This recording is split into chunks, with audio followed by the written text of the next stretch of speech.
Resuming debate, the Honourable Member for Newmarket, Aurora. Thank you, Madam Speaker. I'm pleased to contribute to the debate on this motion today. I want to start by acknowledging that it has been a very difficult year for all Canadians. Everyone has been affected by this pandemic in some way or another. In Newmarket, Aurora, we've shared in the suffering, the loss of life, the fears for the future, the impact of mental health, the loneliness and the challenges faced by small businesses and owners and their employees. Let me assure all Canadians that the government remains committed to doing whatever it takes to help Canadians and Canadian businesses survive through this crisis.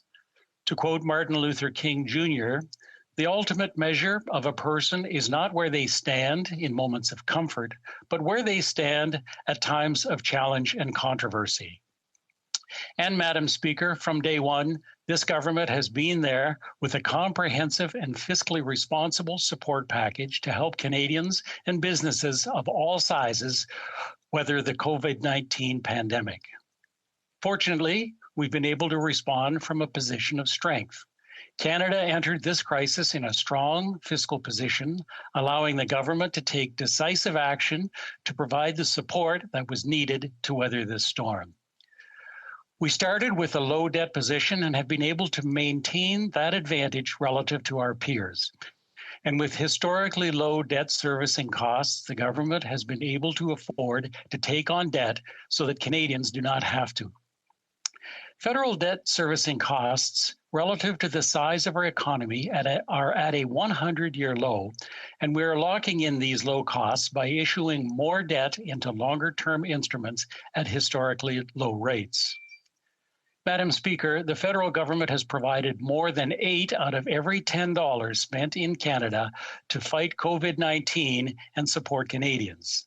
These investments represent Canada's largest financial response since the Second World War. The International Monetary Fund, in its recent staff report for the 2021 Article 4 consultation, estimates that without Canada's COVID-19 economic response plan, real output would have declined by an additional 7.8 percentage points in 2020, and the unemployment rate would have been 3.2 percentage points higher. By providing Canadian businesses and family a financial lifeline to pull them through the crisis, the government has helped Canada avoid widespread business and personal bankruptcies and their negative impact for generations of Canadians. But this isn't just support programs that the government has deployed. In fact, the very first thing the government and its partners did in the start of the crisis was to make sure that business had access to credit. The first coordinated package of measures supported the financial sector liquidity, the functioning of markets, and the continued access to financing for Canadian businesses. This included the Business Credit Availability Program, in which the Business Development Bank of Canada and Export Development Canada have cooperated with private sector lenders to make financing and credit insurance available to Canadian business. An important part of this program is the Canada Emergency Business Account, which provides access for small business to interest-free loans of up to $60,000, one-third of which is forgivable if repaid by December 31st, 2020. And after listening to Canadian business owners, the government modified or expanded the program several times, making it available to self-employed business owners and also increasing the maximum loan by $20,000.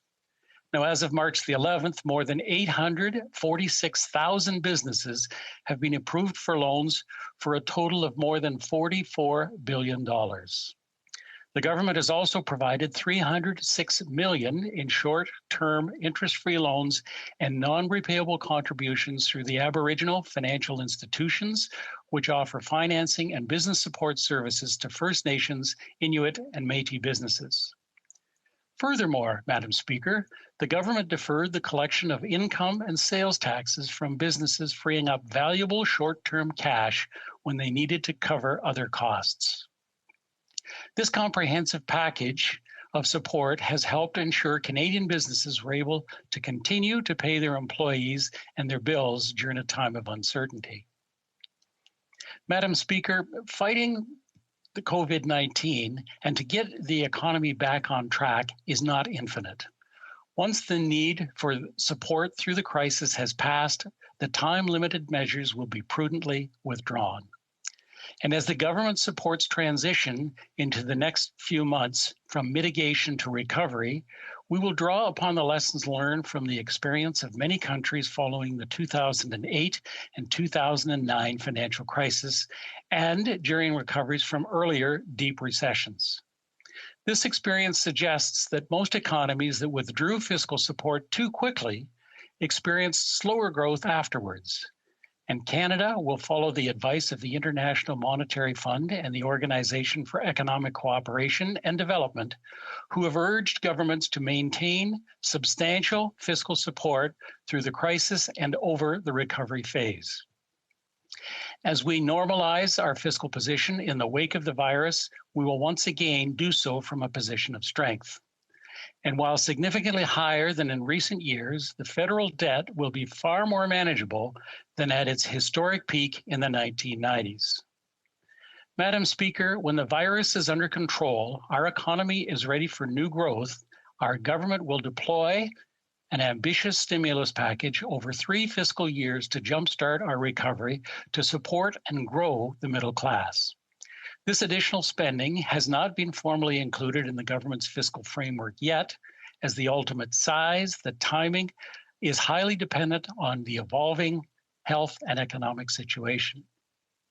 So, to ensure that Canada is prepared, our government is planning 4 different scenarios regarding the timing, the size, and the profile of the stimulus spending. The growth plan for a strong recovery will take us towards an economy that is greener, more innovative, more inclusive, and more competitive. The government has been working with Canadians to plan and prepare our investments under control.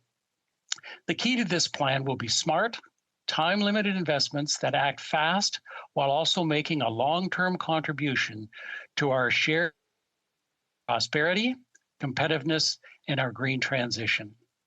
Madam Speaker, despite the recent encouraging signs of the recovery, we have not yet turned the corner. About 1 million Canadians who have had a job before the crisis are still out of work or are working sharply reduced hours, and many small businesses continue to be greatly impacted by the crisis. The Government of Canada will continue to deploy the necessary fiscal firepower to fight the pandemic and then to recover strongly while continuing to manage its finances prudently, retaining its low debt advantage amongst our G7 peers. The government strategy will be implemented responsibly with a sustainable approach for future generations. Thank you, Madam Speaker. Questions and comments. The Honourable Member for Charleswood, St. James, Assiniboia, Kinsley. Kiddingly, sorry. Headingly. Headingly. Thank you, Madam Speaker. Through you to the member, listening to this debate carefully today, and consistently members of the government side stand up and they say, well, there are jurisdictional issues. We shouldn't be telling the provinces what to do. They're going to have to decide what to do. But and we shouldn't be interfering in provincial jurisdiction, and so we can't have a plan at the federal level. That's essentially the message. But yet, I'm just looking like on Joe Biden's website. He's posted a plan. It's called the Biden Plan for Effective Reopening that jumpstarts the economy. They're a republic. They have 50 states with different jurisdictions. They have a federal government that has its own jurisdictional issues as well. So I guess my question is simply, if a country like the United States can do it with 50 states and other territories, why can't Canada publish a plan just like President Biden did? Member for Newmarket, Aurora. Thank you, Madam Speaker, and I do want to thank the member opposite for their important question. One of the things that I've taken a considerable amount of pride in is the way that federal and provincial governments were able to work collaboratively, and that included municipal governments, to work collaboratively in response to the urgency of the situation, and in a large measure that continues. And it is my genuine hope as I've heard from other members, that we can go forward without salting it down with partisan motives and objectives.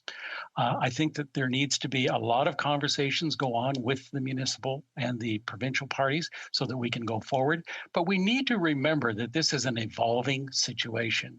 There are so many changes. If we take a look at the variances of concern and how that's impacting. Take a look at the province of Ontario, how we are still at a very high level of infections.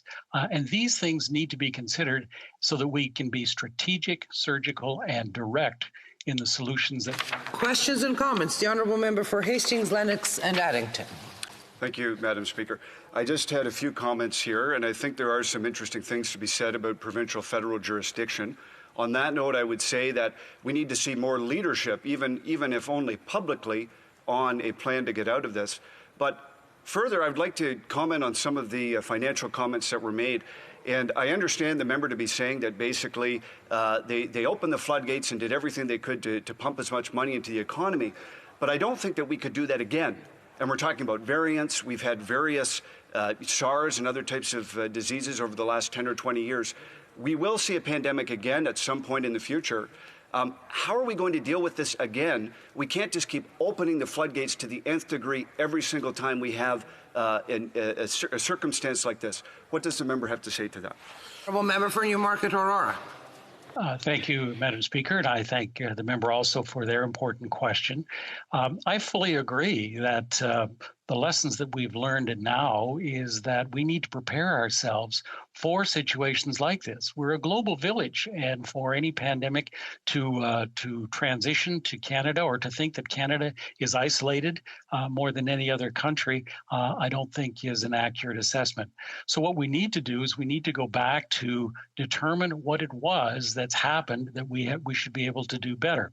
And some great examples of that are some of the learnings that are coming from the Health Committee in terms of the fact that we should be better coordinating our data points, that we should be better designing and making sure that we're sustainable as far as manufacturing vaccines go. And those are just a few examples of what we have learned and that we need to learn from.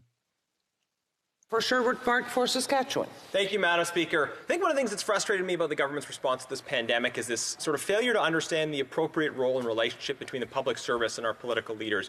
That the public service offers us expert advice which reflects different expertise in different disciplines, and then it's the responsibility of our political leadership to take all of that advice on board from a health perspective, from an economic perspective, from a social perspective, and to chart a plan, a vision for moving us forward in the public interest in light of all the different expertise that they've taken. Instead, the government says we're just going to trust the experts without appreciating their role of receiving that expertise and aggregating it and really mapping out a plan going forward. Does the member think that the government has a responsibility to actually chart a plan to get us out of this challenge, or does he think the government can continue to abdicate its responsibility? The Honourable Member for Newmarket Aurora, 5 seconds. Thank you. I don't agree that the government is advocating its responsibility. In fact, the government is taking a very responsible approach towards the plan. We are listening to science and we are coordinating a plan. To suggest that this could be done within 20 business days is absolutely ludicrous. Resuming debate.